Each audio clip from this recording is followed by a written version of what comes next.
Howdy, everybody. Welcome to West Virginia Uncommon Place. Today, I have with me an astonishing guest. And the reason that I'm going to say this is because the topics that we're going to talk about today are going to be revolutionary. They're going to involve the 70s, they're going to involve San Francisco, they're going to involve research, they're going to involve someone's life. And the lady here with me today has an amazing name that I chopped up. I chopped it up in our pre call.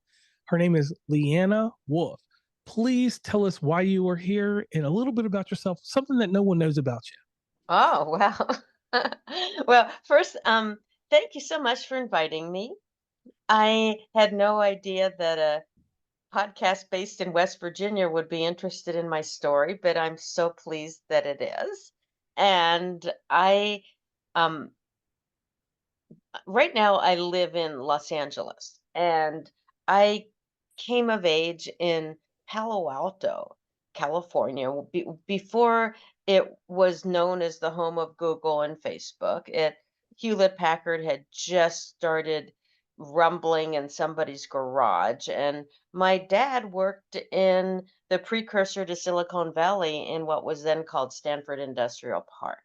But I was a kid who was very curious as well as a little bit shy. It was like I was okay performing, and I did children's theater as an actress, but I didn't exactly know how to figure out all the things I wanted to figure out. And as I became a teen, I was really curious, as all teens are, about sexual energy.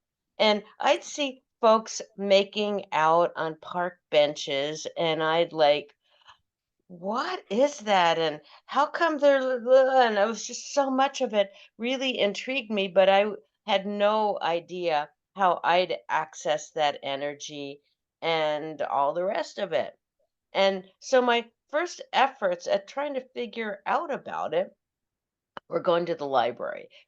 Back in the day, there was no internet and there really wasn't much sex education.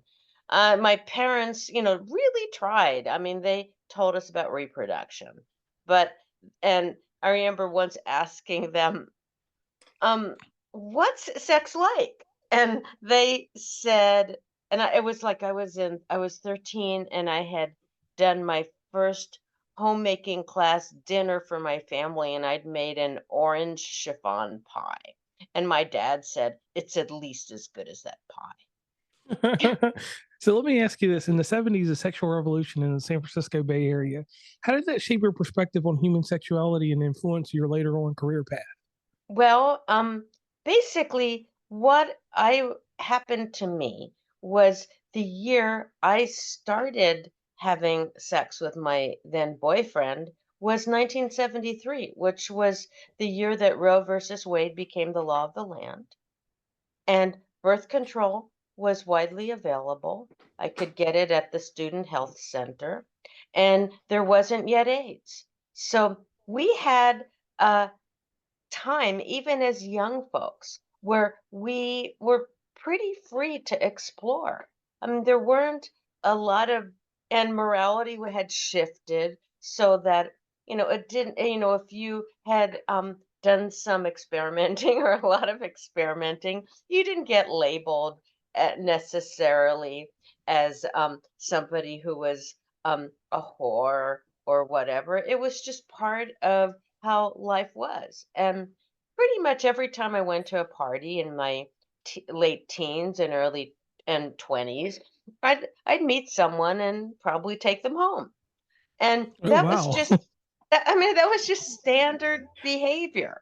And and in those days it was called a one night stand. And I always hoped the one night stand might lead to more, but if it didn't, it wasn't a big problem because the next weekend I'd meet someone else. And and there wasn't the thing of dating apps and getting ghosted, and Me Too hadn't emerged, so there wasn't all this distancing between the genders where women were suspect of men, but we were all in community and exploring.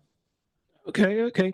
Now, your transition from academia to launching Wise Women Sex and Relationship Consulting, how does your background in sexual anthropology inform your counseling approach? Oh, okay. Well, what happened was I'd been a professor for a very long time. I began teaching, um, oh, probably in the early 80s and taught for a good 37 years in all kinds of venues, colleges, universities, etc. And at some point, I started getting beat out by the cell phones. My students were so addicted to their phones that they could not pay attention to a lecture. And if I screened a film that was longer than 15 minutes, they'd all fall asleep because they were, primed for, short form reels and TikToks and whatever. And I was just really tired of trying to engage people that were only there for the credit and not for the adventure. And so I had gotten a doctorate in sexology in 2003. And I was then more and more integrating sexology into my anthropology curriculum and became what I called a sexual anthropologist. And then in 2016, I just said, I want to engage people who really want answers and really want reflection and really want discussion and come with appetite. Not, and so I opened a counseling practice, and it was just what I wanted. I was getting folks who were curious about polyamory, who were exploring questions related to gender and identity, all the kinds of things I loved talking about. And I would basically curate the information to what they could handle hearing and put into practice in their own lives. Okay, now, one thing in this show that we like to do, it's something that's classic and nostalgic to the show. We have this thing called a shameless plug, and with the shameless plug, you get to tell people where they can meet and greet you across the internet or whatever confines that you have set up for your personal communities. Would you please tell them real quick where they can meet and greet you? Oh, well, I have a website called Wise Woman Sex and Relationship Consulting.com. And that's a good way to find out a lot more about me. My book just came out in January. And that's all over the internet. You could Google it and find it on Amazon, on many, many sites, as well as my publisher site, Roman and Littlefield. And that book is called 177 Lovers and Counting: My Life as a Sex Researcher. And Oh, if you happen to live in Los Angeles, I have developed a solo theater show in concert with my book, which takes about a tenth of the book and makes it into a comedic and informative and really fun hour-long show. And I'm going to be performing it in the Hollywood Fringe Festival in June. So there's 3 dates that I'll be performing it in Hollywood. So if you're here in LA, come track it down. all right, and definitely, audience, inside our show notes, I'll definitely get back in touch with Miss Wolf about that. I'll put that information in our show notes. I'll get her to just send that over to me on that part. Now, we were just talking about this book. Now, let me tell you something that I did wrong with your book. When initially I seen the title of it, I live on Interstate 77. So I didn't see that one at first. Initially, when we read through things, so I was like, "Oh my gosh!" I said, "This is what I thought. I thought it said I-77 lovers," and I was like, "Did she find love on Interstate 77, which runs from the top of New York all the way down to Florida?" And I was like, "Whoa!" So then, after I got your book reading, got getting into reading it, I noticed that it started off as a personal memoir to me, in my opinion, and then it shifted to something else. So, can you discuss the process of revising your book and the decision to position your story through the lenses of anthropology, politics, history, and sexuality? I mean, sexualology. Sure. Well, yeah, it basically my book is a memoir, but being an anthropologist, my publisher suggested that we call it an autoethnography, which is a memoir through the lens of anthropology. So anthropologists not only live their lives, but they use their personal desires and appetites and curiosities to explore other cultures. And so I was basically using the lens of anthropology to explore sexuality, not just as I was coming of age, but as I began to do field work in different parts of the world.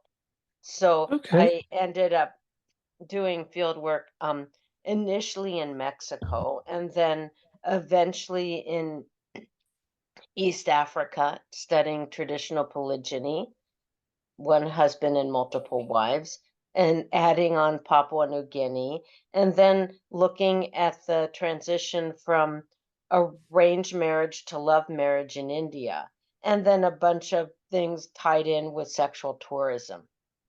Okay. Now, I want to get this topic because this was a question that one of because what we do on the show is like I have listeners that I tell about guests that are coming on that are part of our exclusive group. This was one question from Janice out of Toledo, Ohio. She wanted to know about polyamory and jealousy. Polyamory. Polyamory, yeah, and jealousy. Thank you for correcting me. What were some surprising findings or insights you encountered? Okay. Well, so I have both studied polyamory through doing a doctoral dissertation on polyamory and jealousy, as well as studying traditional polygamy in the form of polygyny, husband and multiple wives in Africa and New Guinea. So, what I discovered about any and all of this is that typically, as humans, we fall in love with one person at a time. And this is called serial monogamy. And we get captivated by a new person.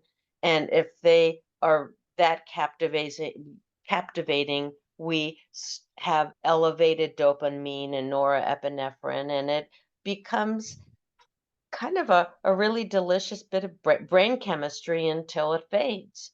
And when it fades, either one evolves that relationship into a much more stable relationship that, one might live together, marry, start a family, start a business, whatever they might all do together.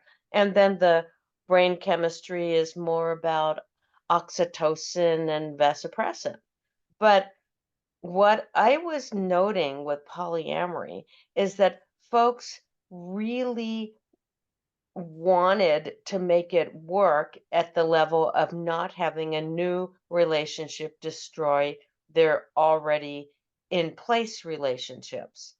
And this is a really difficult thing to do. And the only reason people do it is because they subscribe to what I call the culture of polyamory, where polyamorists very much believe in a concept called compersion, which is an invented concept where they believe they should have positive regard for their partner gaining attention, happiness, and sexual connection with other lovers. Now, most mainstream folks would never want that. They'd never want to hear about it, they'd never want to see it, and they would hope it would never happen.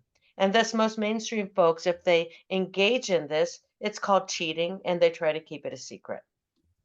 So, Ah, what's really interesting in terms of my research is how much the folks I was surveying absolutely believe in compersion. And they believe in this concept that you have the experience of new relationship energy when you meet someone new, but you don't believe in it.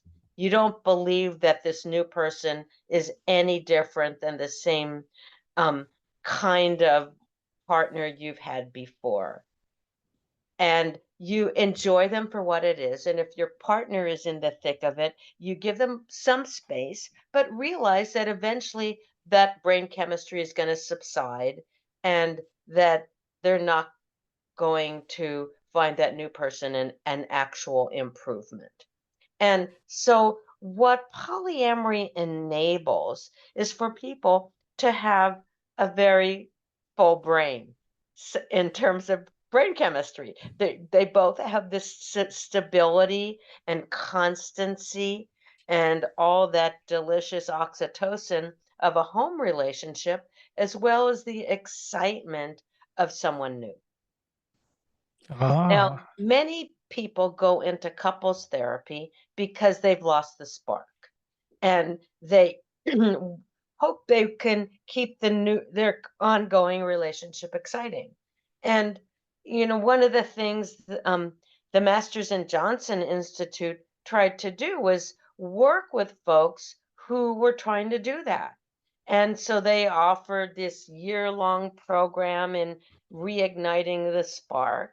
And after a year, they followed up with folks, and only 15% felt that their relationship had improved.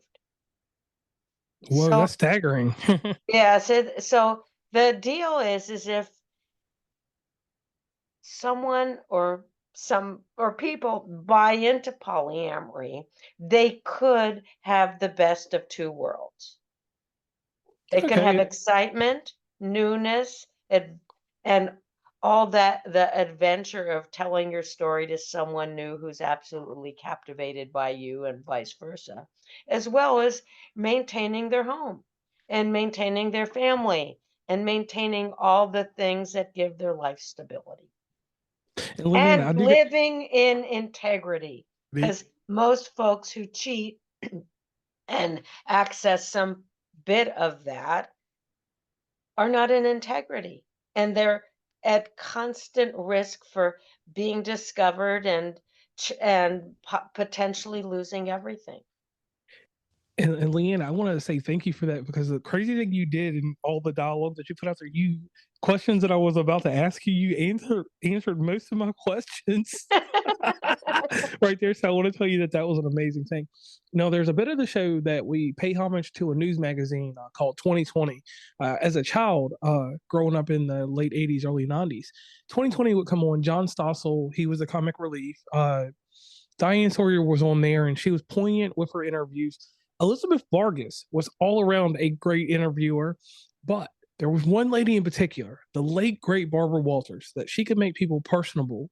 And sometimes her part would start about 10 minutes to 11.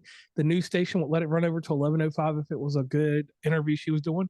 If it wasn't some of the best work of her life, it cut off at 11 o'clock and we went on with our lives. So, Leanne Wolf, right now, are you ready to be on the hot seat?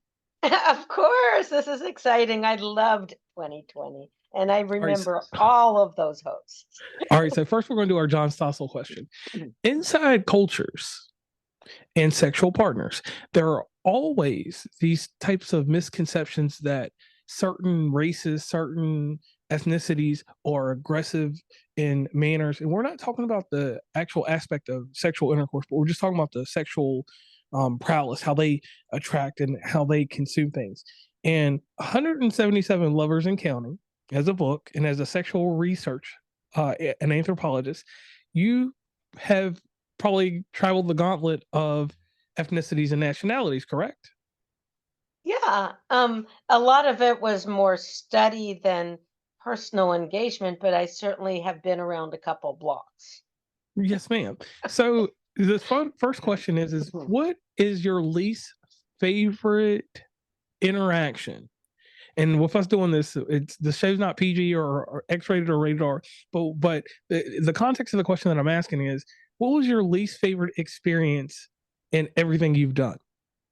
Well, I would say getting raped. Oh, sorry to hear that. Yeah. And that's basically a power thing much more than a sexual thing. And also, a fair amount of it was how it was regarded by our society, which was that our society was full of rape myths, which contended that, if a woman was dressed scantily, if she accepted offers from strangers, if she was unaccompanied, that was she was bringing it on, rather than whatever happened to her was just wrong. So, I am ever so grateful for the Me Too movement for making sexual assault something that became part of common conversation. And because when it happened to me, I sensed that I was better off not discussing it with anybody. And Oh, that wow. if I wanted a career as an anthropologist and a researcher and a professor and a writer, that was what I wanted. And I didn't want to be known as a rape victim. And so I basically kept it squirreled away. And it was only with the emergence of the Me Too movement and my decision to do research on sexual assault that I did come out as someone who had survived rape. And no one ever, you know, treated me like it was my fault. Okay, and I thank you for that, and that's the gem in this episode. And that's one thing I do like about our culture now, our society, that we embrace these things because, like you said, even coming up when I was in the late '80s, it was something that was very taboo. And then not to well, let me take that back. I didn't mean to say taboo. It was something that wasn't spoken about, and people treated it as a condition and went on. They did not. They conditioned people not to talk about it, and like you said, the emergence of that. And I thank you for sharing that because I know that had to be very hard to share. And the other gem inside that is you sharing that helps other people, even though we have all these communications out here in the world. Someone hearing it from you, they will embrace it even more. So on to the next question. Now this is the Okay. Diane. Now we're going to the Diane Sawyer question. Now you know her question to me, in all honesty, Diane Sawyer is the best out of all of them. I love Barbara Walters, Elizabeth Vargas, and all that, but Diane Sawyer could ask you a question and she could get like multiple answers out of you. So, in doing research and traveling the world, and taking care of all of this information and keeping it collective stored inside your mind, inside your memories museum, because I always say people have a memories museum of everything that they do. How do you settle down after all of this energy? And when I say this energy, I'm not talking about like when I talk about the sexual energy, you know exactly what I'm talking about, like the intimacy that you build up with doing all this. Like it's a certain I'm not saying it's like a high or anything, but you how do you control your emotions and your well-being after you're done with everything? And I'm not talking about the form of masturbation or anything like that. I'm just talking about like after you're done doing your job, because your job is an intense job. How do you come home and keep that cup halfway filled or fill that cup all the way up at the end of the day? That's a fascinating question. And actually, this whole process of getting to talk about my research and my practice and my book has been super fulfilling because it gives me a place to really make sense of all this in a coherent and engaging and good way. Because, otherwise, I don't meet anyone like me. And so I've lived a unique life, and some of my reviewers claimed an extraordinary life, and that's very cool. But I'm a bit alone in this, and I don't really find colleagues who have lived quite the way I have. A here and there I have, but largely folks date for relationship, for finding a life partner, and they don't date for data. And for some reason, I was interested in dating for data. And I was using the opportunity of like meeting someone, connecting with them, diving into their world as like this amazing opportunity that I access pieces of them that I wouldn't have had access to any other way. Okay. And it was really funny when I started coming to terms with this because I found out about this woman who had done a TED talk about um, how to best position her online personals ad to get the kind of partner she was looking for. And so she had written about, analyzing, that as a smart woman, it wasn't enough to just present as sapiosexual, but she ultimately had to show some skin and she had to look sexy. But then she also went on to assess, who was really a match. And what ended up happening is with all her research on the folks she was meeting, was encountering, she only responded to one person because she had done her research really well from the comfort of her home screen and met him, married him, started a family with him, and I guess, continued on on the relationship escalator. Where I found that that was like not my purpose. I did not I mean, well, I'll give lip service to wanting to meet the one. I'm a bit cynical about that, but I so enjoy meeting people. Okay. Okay. Huh. Now, the Elizabeth Vargas question, hers is always well rounded, and I like her.